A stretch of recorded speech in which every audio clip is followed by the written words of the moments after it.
Hello friends, welcome back to my channel. तो एक question हमने 518 छोड़ा था, ठीक है। उस क्वेश्चन में कुछ दिक्कत मुझे लग रही है, तो इस वजह से वो मैं नहीं करा रही हूँ। इसी वजह से तब मैंने स्किप किया था। अब मुझे लग रहा है कि इसमें कुछ ना कुछ प्रॉब्लम है क्वेश्चन में, ठीक है। 522 क्वेश्चन देखते हैं। इसमें क्या है, यहाँ पर ए नहीं है, एक्स है। तो बुक में मिसप्रिंट होने की वजह से भी क्वेश्चन उलझ जाता है, फिर पता नहीं चलता कि सही है या गलत है, ठीक है। तो इसमें एक ही जगह पे भी यहाँ पर x है क्वेश्चन में, ठीक है। अब हमें इसका इंटीग्रेशन करना है। तो sine x upon cos x minus है, तो इसको सॉल्व करने के लिए हम क्या करेंगे, x माइनस ए को t मान लेते हैं, क्योंकि अगर नीचे हम इसको एक्सपेंड करेंगे तो ये कुछ इस तरीके से एक्सपेंड होगा। तो हम क्या करें, इसको कुछ भी नहीं कर सकते। वही इसके अगर डिनोमिनेटर में एक, अगर मैं लिख दूँ 2+3+4 और डिनोमिनेटर में 2 ही लिखा है, तो सबके नीचे अलग अलग ले जा सकते हैं। मतलब नीचे अकेली वैल्यू होती तो सबके नीचे चल जाती है, लेकिन अगर नीचे ही बहुत सारा कुछ हो तो वो सबके नीचे अलग अलग नहीं जा सकता ना। तो ऐसे करके कोई फ़ायदा नहीं है। तो हम क्या करते हैं इस क्वेश्चन में, x माइनस ए को तो मान लेते हैं t, ठीक है। तो यहाँ से x की वैल्यू निकाल लेते हैं t प्लस ए, तो x की जगह पे रख देते हैं t प्लस ए, और इसको अगर डिफ्रेंशिएट करोगे विद रिस्पेक्ट टू, ये होगा dx is equal to dt हो जाएगा, ठीक है। तो जब आप इसे डिफ्रेंशिएट कर दोगे dx इक्वल टू dt हो जाएगा, t के रिस्पेक्ट में इसको डिफ्रेंशिएट कर देना, dx upon dt equal to 1 आ जाएगा, ठीक है। तो dx की जगह तो dt आ जाएगा हमारा, ठीक। अब साइन टी प्लस ए का फॉर्मूला अप्लाई कर सकते हैं। अब तो नीचे एक चीज़ हो चुकी है ना, एक ही है, इसको तो कुछ कर ही नहीं सकते। तो साइन टी प्लस ए का formula sine T cos A plus cos T sign ए, जहाँ पर कॉस ए साइन ए है कांस्टेंट, कॉस टी को इसके और इसके नीचे अलग अलग लेके चले गए। Sine t upon cos t tan t हो गया, कॉस ए तो हमारा कांस्टेंट है, तो कॉस ए हमने साइड में लिख दिया, कॉस है, ठीक है। टेन टी का होता है इंटीग्रेशन लॉग सेक टी, ठीक है। साइन ए बाहर रहा, cos T upon cos T 1 हो गया, तो साइन ए बाहर रहा, टी का 1 का इंटीग्रेशन टी हो जाएगा, ठीक है। तो ये हो गया हमारा। अब t की जगह पे क्या रख देंगे, x माइनस ए, क्योंकि t की वैल्यू x माइनस ए थी, तो t की जगह पे x माइनस ए, टी की जगह पे x माइनस ए, ये हमारा बन गया। वो क्वेश्चन में क्या कह रहा था, ax, तो अगर मैं इसको लिखूँ x इंटू साइन ए माइनस ए इंटू साइन ए, ठीक, और ये वाली टर्म पूरी एज इट इज़, तो ये तो हमारा कांस्टेंट ही है, a और साइन ए दोनों कांस्टेंट है, तो इसे c के साथ ही मान लो। तो ये और ये चीज़ तो एक ही हो गई। x का कोफिशिएंट a है, उसमें जो उसने सॉल्यूशन दे रखा है उसमें x का कोफिशिएंट a है, और मेरा क्या है, साइन ए। तो a की जगह पे तो साइन ए हो गया, तो a की वैल्यू तो मेरी साइन ए यानी c और d में से कोई एक ऑप्शन होगा, ठीक है। उसके बाद b लॉग सेक माइनस ए, सेक एक्स माइनस ए, लॉग सेक एक्स माइनस ए का जो कोफिशिएंट है, इसका कोफिशिएंट यहाँ पर कॉस ए है, यहाँ पर b है, तो b की वैल्यू कॉस ए हो गई, तो b की वैल्यू कॉस ए हो गई। और c जो ये है, ये प्लस ये हमारा कांस्टेंट है ना, ये प्लस ये हमारा कांस्टेंट है, तो ये तो हमारा कुछ भी हो सकता है, रियल नंबर, ठीक है। तो इसके लिए हमारा आंसर डी ऑप्शन करेक्ट हो जाएगा, ठीक। अब नेक्स्ट क्वेश्चन देखते हैं। 0 to 1000 e की power x minus greatest integer of x। तो ग्रेटेस्ट इंटीजर ऑफ x के बारे में पता होना चाहिए। इसका मतलब क्या होता है कि जैसे हमारे पास, इससे बड़े आराम से समझ आ जाएगा, ठीक है। अगर मैं कोई भी वैल्यू, अगर ग्रेटेस्ट इंटीजर ऑफ x है, अगर x की वैल्यू आप इंटीजर ही ले रहे हो तो वही आंसर है। अगर x की जगह 0 रखोगे 0 आएगा, 1 रखोगे 1 आएगा, -1 रखोगे तो इसकी वैल्यू -1, -2 रखोगे तो -2, 2 रखोगे तो 2, ठीक है, उसमें तो कोई दिक्कत है नहीं। लेकिन अगर x की वैल्यू 0 से 1 के बीच की, ना 0 ना 1, यहाँ पर कोई भी वैल्यू 0 से 1 के बीच की रखोगी तो हमेशा, अगर यहाँ पर है तो इससे पहले वाला जो इंटीजर तो वो तो 0 ही है, तो इसका आंसर 0 होगा। अगर x की वैल्यू -1 से 0 के बीच की है, मतलब यहाँ पर है कोई भी वैल्यू, यहाँ हो यहाँ हो यहाँ हो, कहीं भी वो -1 से 0 के बीच की वैल्यू, तो आंसर क्या आएगा, -1 ही आएगा इसका, ठीक है।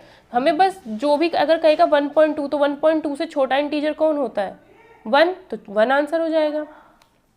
अगर -1.2 कहे तो -1.2 से छोटा इंटीजर कौन होता है, तो -1.2 तो कहीं यहाँ होगा ना, तो उससे छोटा इंटीजर तो -2 होता है, तो उसका आंसर -2 हो जाएगा। ये पता होना चाहिए पहली बात तो।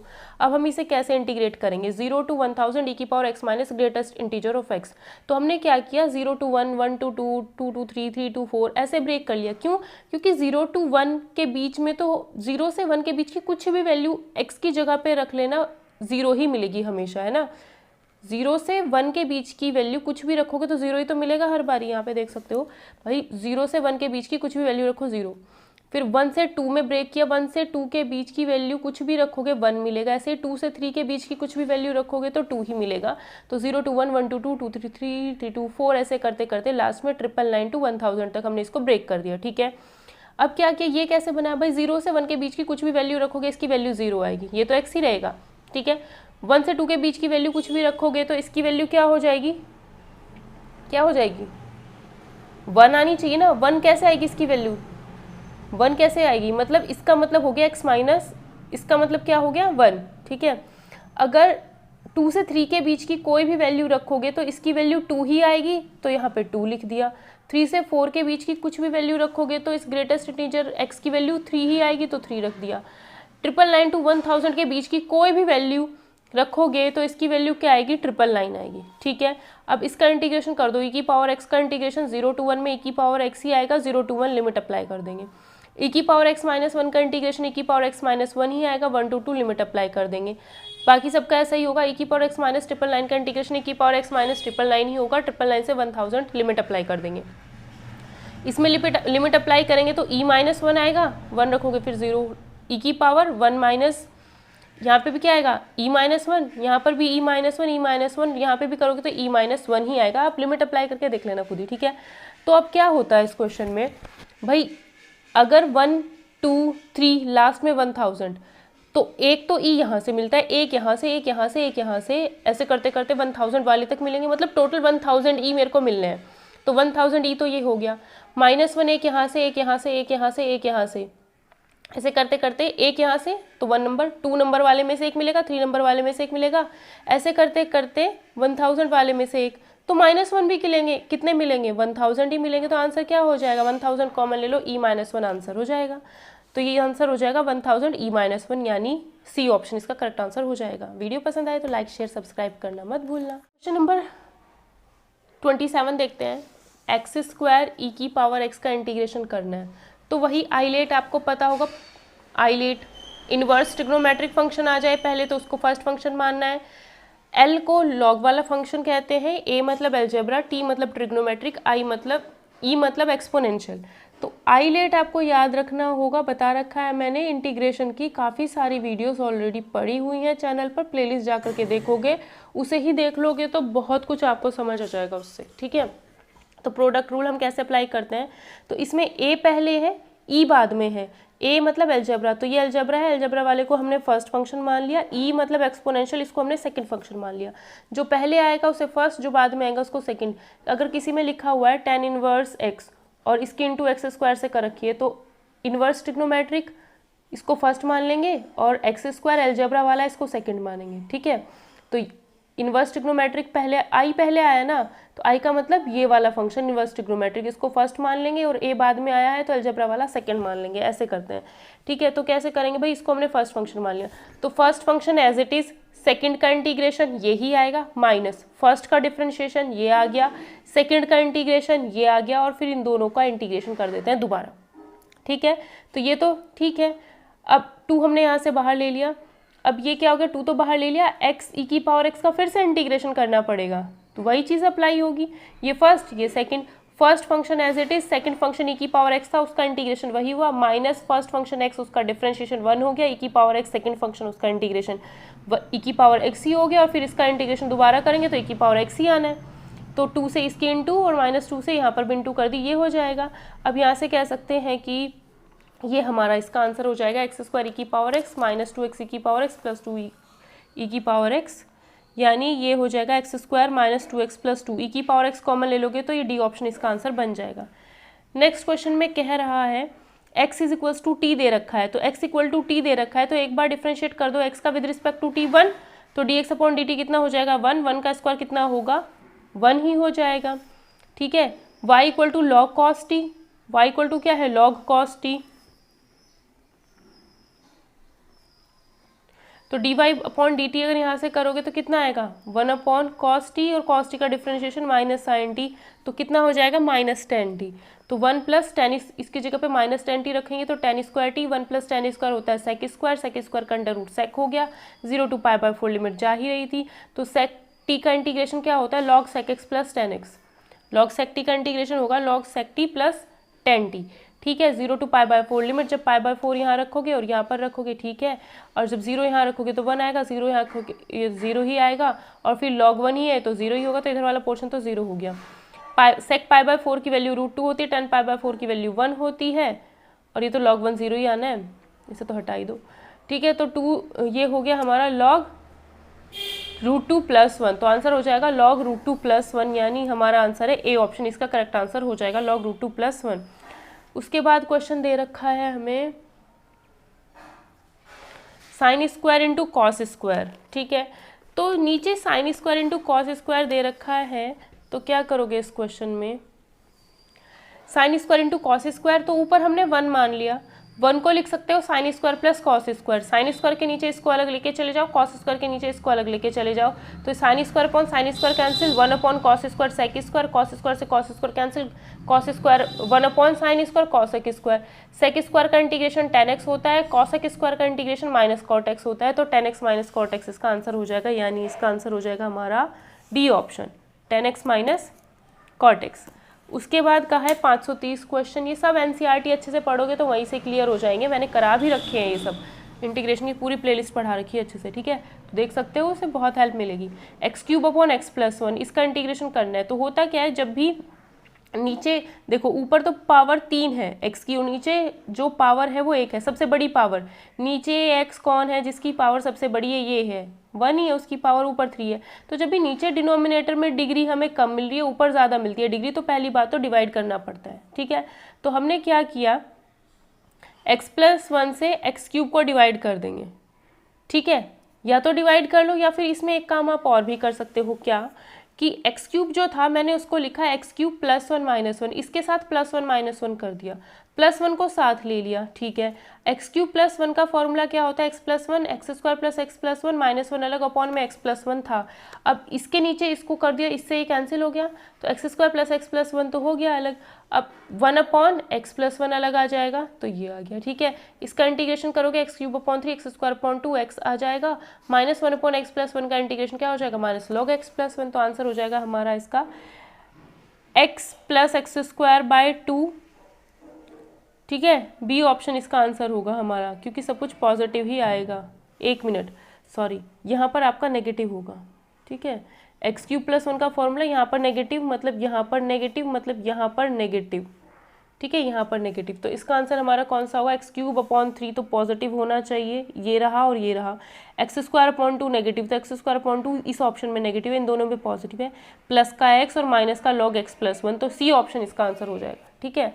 नेक्स्ट क्वेश्चन में कहा है कि e⁻t अपॉन 1 + t का होल, देखो 0 to 1 e⁻t upon 1 + 1 + t dt, इसको a मान रखा है और इसको हमें निकालना है, ये कितना होगा, फ़र्क क्या है, यहाँ पर 1 + t है, यहाँ पर क्या दे रखा है 1 + t का होल स्क्वायर, ठीक है। तो मुझे इसमें एक चीज़ पता है, वही एक कॉन्सेप्ट जो हमने शायद पहले भी पढ़ा था, कि अगर कहीं पर ऐसा मिल जाए e⁻x fx माइनस f'(x), अगर कहीं यहाँ fx + f'(x) अगर मिलता है, तो इसका आंसर, और इसका इंटीग्रेशन करना है पूरे का, तो इसका आंसर होता है e⁻x fx। यहाँ कोई फंक्शन है, उसका डिफरेंशिएशन उसके साथ ऐड करके लिखा हुआ है, और बाहर e⁻x है, तो आंसर e⁻x fx होता है हमेशा। तो ये एक दे रखा है हमें a, तो इसको मैंने लिख लिया a, इसकी वैल्यू मेरे को पूछी है, तो इसको मैंने मान लिया y। अब क्या करना है, इसमें से इसको माइनस कर दिया, माइनस क्यों किया अभी पता चल जाएगा, इसमें से इसको माइनस कर दिया, ठीक है, तो ये क्या आएगा 0 to 1, लिमिट तो सेम ही चल रही है, इंटीग्रेशन वाली सेम है, ठीक है, e⁻t कॉमन ले लिया, 1 upon t + 1 minus 1 upon this, ठीक है, dt। माइनस क्यों लिखा, क्योंकि मुझे पहले से पता था कि अगर मैं इसका डिफ्रेंशिएशन करूँगी तो ये ही आएगा, तो इसके डिफ्रेंशिएशन में इसे प्लस लिख दो, यहाँ माइनस कर दो, अब तो कोई दिक्कत नहीं है, इसका डिफ्रेंशिएशन करने पर ये मिल रहा है, तो मतलब इसका direct answer e⁻t into 1 upon 1 + t हो जाएगा, और 0 to 1 चाहो तो लिमिट रख दो अगर रखनी है तो, ठीक है।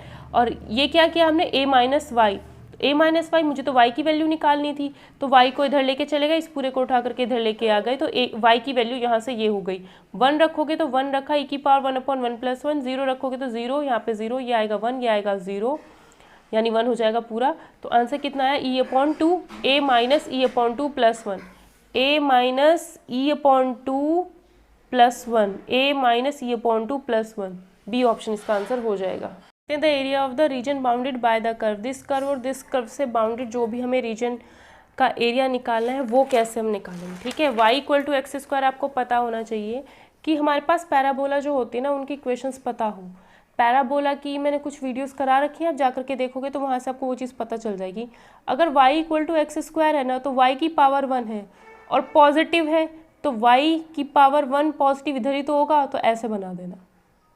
ठीक है, मतलब अगर x square is equals to 4ay इस टाइप का है, तो मुझे बस ये देखना है कि पावर 1 किसकी है, y की पावर 1 है और y पॉजिटिव है, तो ऐसे बना दो।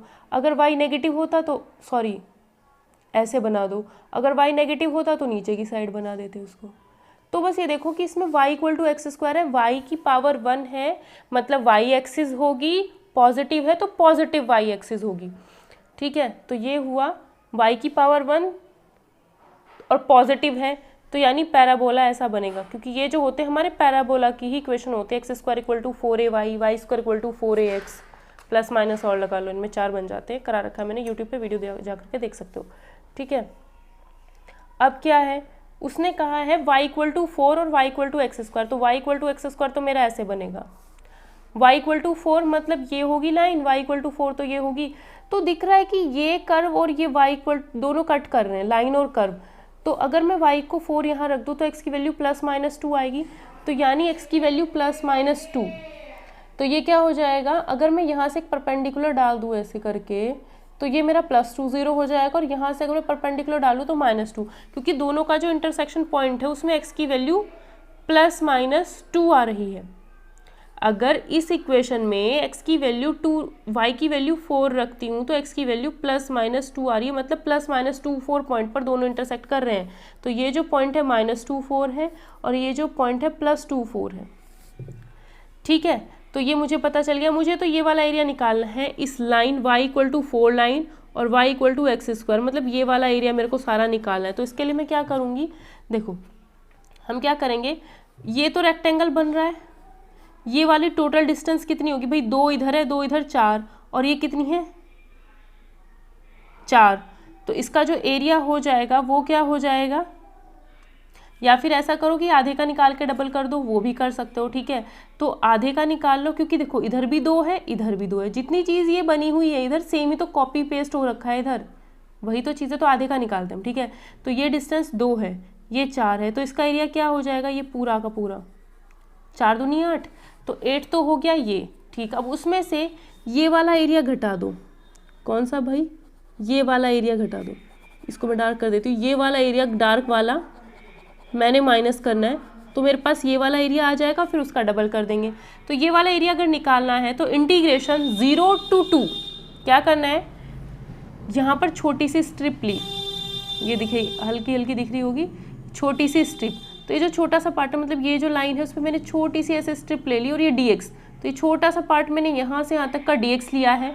ठीक है, तो अगर मैंने dx लिया है तो 0 to 2 ऐसी ही लिमिट ली जाएगी, 0 to 2, तो ये तो हो गए 0 to 2 dx। ठीक है, और यहाँ पे क्या लिख देते हैं y, यहाँ पे क्या लिखते हैं y लिखते हैं, और y की वैल्यू क्या है, y की वैल्यू आएगी इस कर्व से, और ये कर्व क्या था, y equal to x square, तो y equal to x square यहाँ पे हमने लिख दिया। ठीक है, तो y equal to x square आ गया। अब 0 to 2 में एक्स स्क्वायर का इंटीग्रेशन कर देना, जितना भी वैल्यू आएगा 8/3, एक सॉल्व करके 16/3, तो ये 16/3 जो एरिया आया है वो ये वाला एरिया आ गया हमारा, और इसका डबल कर दोगे तो ये वाला भी आ जाएगा उसमें, तो 32/3 इसका आंसर आ जाएगा। ठीक है, तो जो भी हम यहाँ से लेकर के, अगर हम ये बात देखो, अगर मैं कोई ग्राफ ऐसे बनाऊँ, मैंने ऐसे बना दिया, तो अगर मैं इंटीग्रेशन कर रही हूँ तो मैं ऐसे स्ट्रिप डालूंगी, और ये जो एक्स एक्सिस पर मैं छोटा सा पार्ट एक्स एक्सिस का लिया है, मतलब dx लिया है मैंने, और अगर dx लिया है तो लिमिट x की जाएगी, तो 0 से यहाँ तक जाओ, x की लिमिट, x की वैल्यू देखनी है, यहाँ से 0 पॉइंट है, यहाँ पर 2 0 है, तो 0 to 2 चला गया। ठीक है, और अगर ये मान लो y इक्वल टू एक्स है, ये लाइन का नाम y इक्वल टू एक्स है, तो y इक्वल टू एक्स अगर मैं करूँगी इंटीग्रेशन 0 to 2 dx, यहाँ तक तो समझ आ गया, और यहाँ y लिखूँगी, y की वैल्यू x रखूँगी, क्यों, क्योंकि ये वाला कर्व, तो फिर इसके नीचे का एरिया, जो भी यहाँ पर कर्व लोगे तो इसके एरिया, अगर यहाँ पर आप पैराबोला बनाते हो तो पैराबोला की यानी एक्स स्क्वायर रख दिया, तो एक्स स्क्वायर के नीचे का एरिया, तो ये वाली लाइन मैंने ली थी, ये वाला कर्व मैंने लिया था, तो उसके नीचे का एरिया आना था, पूरे का एरिया तो आराम से निकल गया, और ये वाला एरिया मैंने इंटीग्रेशन से निकाल दिया, पूरे में से इसको माइनस कर दिया, तो ये वाला आ गया, इसका डबल कर दिया, तो ये भी आ जाएगा फिर उसके अंदर शामिल। ठीक है, ये भी 12th का ही चैप्टर है, 11th या 12th का चैप्टर है, आराम से कर सकते हो, आसान सा चैप्टर है ये। ठीक है, तो 32/3 इसका आंसर आ जाएगा, A option. Next question, value of integral 1 to 2 0 to x x plus 2y dy by dx, आसान है, dy dx 533 क्वेश्चन, ठीक है। तो ये है हमारा 533। इसमें क्या कहा है, 1 to 2 0 to x, यहाँ पर x लिखा हुआ है भाई, इसमें तो कांस्टेंट है तो इसका तो मुझे पता नहीं x की लिमिट है y की लिमिट है, बट ये 0 to x है तो मतलब ये पक्का y की लिमिट होगी। अब x बराबर x थोड़ी ना लिखोगे, y बराबर 0 से y बराबर x तक गया, अगर ये y की लिमिट है तो ये x की लिमिट होगी, ठीक है। तो पहले तो मैं इस चीज़ को सॉल्व करूँगी। अगर मैं y के रिस्पेक्ट में इंटीग्रेशन करूँगी तो x को एज अ कॉन्स्टेंट ट्रीट करेंगे। तो पहले हम ये वाला पोर्शन जब सॉल्व करेंगे तो x एज अ कांस्टेंट, यहाँ पर 1 का integration with respect to y, y हो जाएगा 2y² तो y² ही आ जाएगा, ठीक है। y की लिमिट थी, x को एज अ कांस्टेंट ट्रीट किया और इंटीग्रेशन कर दिया, इतना पोर्शन तो हमारा खत्म हो गया, ठीक है। अब 0 to x इसकी लिमिट थी तो 0 to x, अब इसमें रख दो x, लिमिट अप्लाई कर दो, x यहाँ आएगा तो x², यहाँ पे x रखोगे x², 0 - 0 तो 0, इतना 1 to 2 में इसका इंटीग्रेशन कर सकते हो, इजीली हो जाएगा। 2x² आया, ये 2x² का इंटीग्रेशन इतना आएगा, 1 to 2 लिमिट अप्लाई कर दोगे तो सॉल्व करोगे तो 14/3 आंसर आ जाएगा, यानी इसका आंसर है ए ऑप्शन करेक्ट हो जाएगा। क्वेश्चन देखते हैं, इसमें क्या है 0 to ∞, ये ग्रेजुएशन लेवल का क्वेश्चन है, टीजीटी में तो मुश्किल ही पूछा जाएगा ये। 0 to ∞ e की power -x² + y² dx dy, ठीक है। तो इसमें क्या है, ये दे रखा है 0 to ∞ e की पावर -x², e की पावर -y² लिख सकते हैं, कोई दिक्कत है नहीं इसमें, ठीक है। तो 0 to ∞ e की पावर -x² अलग कर दिया, क्योंकि इसको आप x की लिमिट मान लो, इसको y की। तो पहले y के रिस्पेक्ट में अगर इंटीग्रेशन करना चाहते हो तो ये वाला कांस्टेंट हो जाएगा, तो इसको मैंने साइड में कर दिया। तो दिस और दिस और दिस, इसका इंटीग्रेशन करना है मुझे। मेरे पास अभी छोटा सा क्वेश्चन ये है, इसको मैं सॉल्व करके आंसर निकालती हूँ। तो e की पावर y होता तो कोई दिक्कत नहीं थी, लेकिन e की पावर y² है तो y² को मैंने t मान लिया, ठीक है। 2y dy dt हो गया, ठीक है। तो यहाँ से dy की वैल्यू क्या हो गई, dt/2y, और y को तो √t लिखा जा सकता है, तो y की जगह पे √t लिख दिया यहाँ पर। तो ये हो गया dy की वैल्यू dt/2√t, तो dy की जगह पे लिख दिया dt/2√t, e की पावर y² की जगह पे t, 0 to ∞ में इसका इंटीग्रेशन करना है। अब देखो इसे कैसे करेंगे, जो नीचे √t था उसको हम ऊपर लेके आ गए, 2 हमने बाहर ले लिया, तो t की पावर -1/2। अब एक फॉर्मूला होता है, ये आपको याद होना चाहिए, 0 to ∞ e की पावर -λy, y की पावर n-1, गामा n/λ की पावर n, ठीक है। और y के रिस्पेक्ट में ही इंटीग्रेशन है, ठीक। तो यहाँ पे क्या है, e की पावर -λy, पहले तो y जो होता है उसकी पावर देखो n-1, तो y की जगह पे यहाँ कौन है, t, 0 to ∞ होना चाहिए, 0 to ∞ है, यहाँ t के रिस्पेक्ट में है, यहाँ y के रिस्पेक्ट में है, तो y की पावर देखनी है तो t की पावर देखेंगे, यहाँ पर n-1, तो ये -1/2 भी n-1 के बराबर, ठीक है। तो -1/2 को मैंने n-1 के बराबर रखा, तो यहाँ से n की वैल्यू आई -1/2 + 1, यानी +1/2। तो n की वैल्यू क्या आ गई मेरी, +1/2, ठीक है। n की वैल्यू पता चल गई, तो गामा n/2 आया, गामा n/2, इसको गामा बोलते हैं, गामा n/2, ठीक है। e की पावर -λy और e की पावर -t, तो y का कोफिशिएंट यहाँ लैम्डा, t यहाँ पर t का कोफिशिएंट 1, तो लैम्डा की वैल्यू 1, तो लैम्डा की वैल्यू 1, और ऊपर पावर कुछ भी रख दो, कोई दिक्कत नहीं है, 1/2 रखनी है वैसे भी, तो ये तो कितना है √π/2, ठीक है। तो जो हमने अभी ये वाला पोर्शन सॉल्व किया था, इसकी वैल्यू आ गई हमारे पास, ठीक है। वो वैल्यू कांस्टेंट आई है, नंबर आई है √π/2, तो इसकी जगह मैंने √π/2 रख दिया। अब जैसे हमने यहाँ पर √π/2 रखा है, तो √π/2 मैंने बाहर ले लिया, तो ये तो 0 to ∞ e की पावर -x² dx सेम बन गया। अभी जो हमने पीछे सॉल्व किया था उसमें ये था उसमें, बस x की जगह y, मतलब अगर मैं इस चीज़ का इंटीग्रेशन करूँ तो मुझे फिर से √π/2 ही मिलना है, ठीक है। तो √π/2 और √π/2 π/4 इसका आंसर हो जाएगा। तो इसका आंसर हमारा होगा ए ऑप्शन π/4। नेक्स्ट क्वेश्चन में कह रहा है value of integral $xy x + y dy dx over the area between y = x², y = x। तो y = x² तो हमने देखा था, y = x² ऐसे बनेगा, y = x एक लाइन ऐसे जाएगी जो ओरिजिन से पास होकर के जाएगी। तो y = x² है, y = x है, तो y की जगह पे यहाँ x रख दिया, तो x² - x = 0, तो x - 1 = 0, तो एक तो वैल्यू आएगी x की 0, x की 0 तो y 0, तो 0 0 पॉइंट हो गया इंटरसेक्शन। अगर x की वैल्यू यहाँ से 1 निकालोगे तो y की भी 1 ही आएगी, तो ये 1 1 पॉइंट इंटरसेक्शन हो गया। तो अगर मैं यहाँ से परपेंडिकुलर डाल दूँ तो यहाँ पर ये पॉइंट मेरा 1 0 हो जाएगा। भाई x की वैल्यू तो 1 ही है, ये डिस्टेंस तो 1 ही है और ये डिस्टेंस भी 1 ही है, ठीक है। तो अगर मुझे ये वाला पोर्शन निकालना है, ये क्यों निकालना है? क्योंकि उसने कहा है area between y equal to x square and y equal to x. तो y इक्वल टू एक्स तो ये हो गया, y equal to x square ये हो गया, इनके बीच का एरिया, दैट मीन्स ये ही निकालना है, ठीक है। तो मैंने एक स्ट्रिप इस तरीके से डाल दी। ये जो स्ट्रिप है, अगर मैं थोड़ा सा ऐसे ही झूठ मूठ को नीचे को लेके आ जाए तो ये dx वाला पोर्शन हुआ ना, तो dx है तो लिमिट किसकी जाएगी? 0 to 1, किसकी लिमिट? dx की, ठीक है। तो यहाँ पर मतलब dx हमने लिखा 0 to 1, तो पहली लिमिट तो मेरे को पता चल गई क्योंकि उसने लिमिट नहीं दे रखी थी, मुझे लिमिट ही यहाँ पे निकालनी थी। तो 0 टू लिमिट तो हो गई मेरी x की, ठीक है। अब y इक्वल टू कहाँ से कहाँ तक आना है कि y इक्वल टू नीचे से ऊपर चलेंगे, हम नीचे से ऊपर चलते हैं, ठीक है। नीचे कौन सा कर्व है? ये कर्व तो y equal to x square है, तो यहाँ से y की वैल्यू तो एक्स स्क्वायर, ठीक है, ठीक है। y की वैल्यू क्या है? X square. तो नीचे देखो हमें निकालना है एरिया, तो यहाँ पर डबल इंटीग्रेशन से एरिया निकाल रहे हैं, ठीक है। ये चीज़ उसने ऑलरेडी दे रखी है इसमें। तो x, एक तो लिमिट x की जाएगी, एक y की। x की लिमिट तो यहाँ से 0 से 1 तक जा रही है और y की लिमिट जो है यहाँ पर छोटे इस कर्व से लाइन तक जा रही है। कर्व से कहाँ तक जा रही है? नीचे से चलना ऊपर की ओर। कर्व हमारा एक्स स्क्वायर है और ऊपर क्या है? एक्स है, तो एक्स स्क्वायर से एक्स तक जा रही है। वाई की वैल्यू एक्स स्क्वायर से स्टार्ट होकर के एक्स तक गई है, तो वाई की जो लिमिट है एक्स स्क्वायर से एक्स तक चली गई। अब ये हमारी वाई की लिमिट है, वाई की लिमिट है तो पहले हम इसके हिसाब से इंटीग्रेशन करेंगे, ठीक है। अगर इसके हिसाब से इंटीग्रेशन करोगे तो x square as a constant, x as a constant, तो एक्स स्क्वायर कॉन्स्टेंट, इसका integration y square upon 2, x as a constant, इसका integration y cube upon 3, x square से एक्स लिमिट। अब ये एक्स और एक्स स्क्वायर इसमें put कर देंगे, पहले एक्स रखेंगे ये आ गया, यहाँ एक्स रखेंगे ये आएगा, यहाँ एक्स स्क्वायर रखेंगे ये आएगा, यहाँ एक्स स्क्वायर रखेंगे ये आ गया, ठीक है।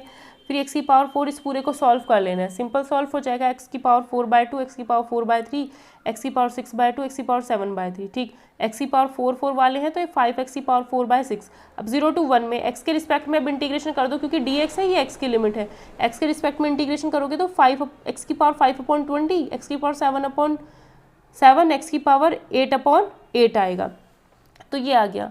अब 0 to 1, तो 1 यहाँ रखोगे तो 1/6, यहाँ रखोगे 1/14, 1/24, और ये 0 रखने पे तो सब 0 ही आएगा। इस चीज़ को सॉल्व करोगे तो आपका आंसर आ जाएगा सॉल्व करने के बाद 3/56। तो ये 535 का आंसर हो जाएगा 3/56, यानी ए ऑप्शन इसका करेक्ट आंसर हो जाएगा।